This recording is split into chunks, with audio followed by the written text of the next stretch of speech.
Thank you for the opportunity to testify before you once again. I'm honored to sit here on the panel with a group of very distinguished and committed colleagues. It's a true honor. We at UANI sincerely hope that a comprehensive and verifiable agreement that rolls back Iran's nuclear program is reached in 6 months. But the prospects appear small, and we must confront the difficulties with candor and bipartisan debate. The joint plan has provided disproportionate sanctions relief to Iran and allowed Iran to retain and continue to develop an advanced and dangerous nuclear program.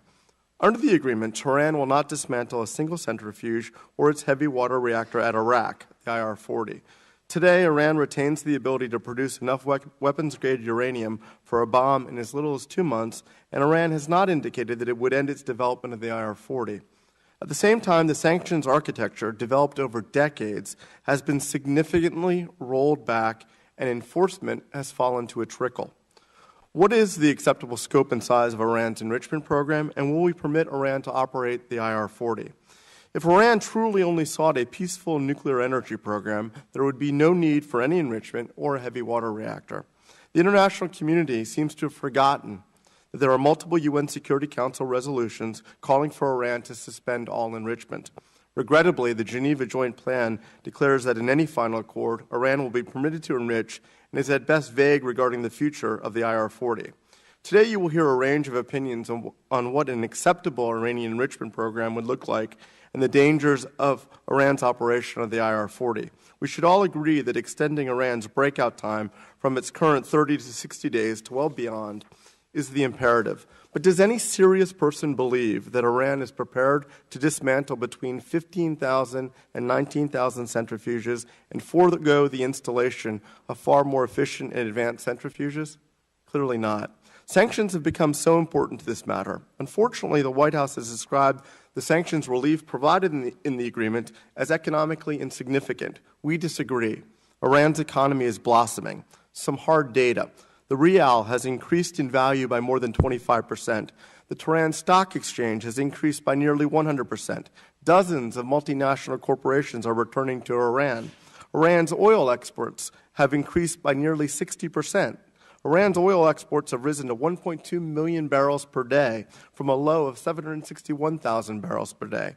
Under the joint plan, Iran's oil exports will increase further, and if oil sanctions continued unaltered, Iran's oil sales would have continued to drop to as little as 500,000 barrels per day by the end of 2014.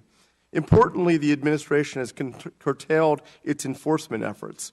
In 2013, the United States Treasury Department designated 183 entities for Iran sanctions violations. Since President Rouhani's election, the United States has blacklisted only 29 entities. The Obama administration must hold to its pledge to enforce sanctions. The White House estimates that Iran stands to receive $6 billion to $7 billion in sanctions relief. The true value of sanctions relief is well more than $20 billion. Just calculate the increase in oil sales, lest there be any doubt. Now we believe there will be far less pressure for Iran to actually make material concessions on its nuclear program. The Congress must actively take part in this process and make its position known. We all must agree that Iran will not be permitted to retain an industrial-scale nuclear program. This would entail capping the number of IR-1 centrifuges to a small fraction of the nearly 20,000 Iran currently possesses, or more appropriately, none at all. Iran must be kept well over a year away from breakout, given its long history of duplicity and hostility. UANI strongly supports efforts to impose sanctions on Iran in 6-month time and no final accord is reached. The Congress should pass and the President should sign into law the Nuclear Weapons-Free Iran Act, which has the support of a bipartisan majority. It is wrong that the White House is characterizing those who support new sanctions or question the joint plan as dishonest warmongers. History offers a disturbing precedent. In the 1990s, we entered into a similar interim nuclear agreement with North Korea, the Agreed Framework. The Agreed Framework became the proverbial can that was kicked down the road.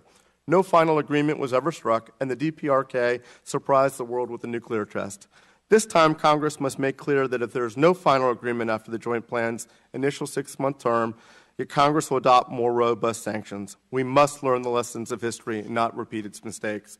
Thank you, Madam Chairman, for the opportunity.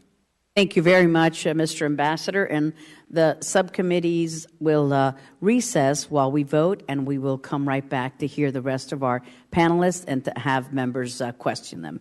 Subcommittee is in recess.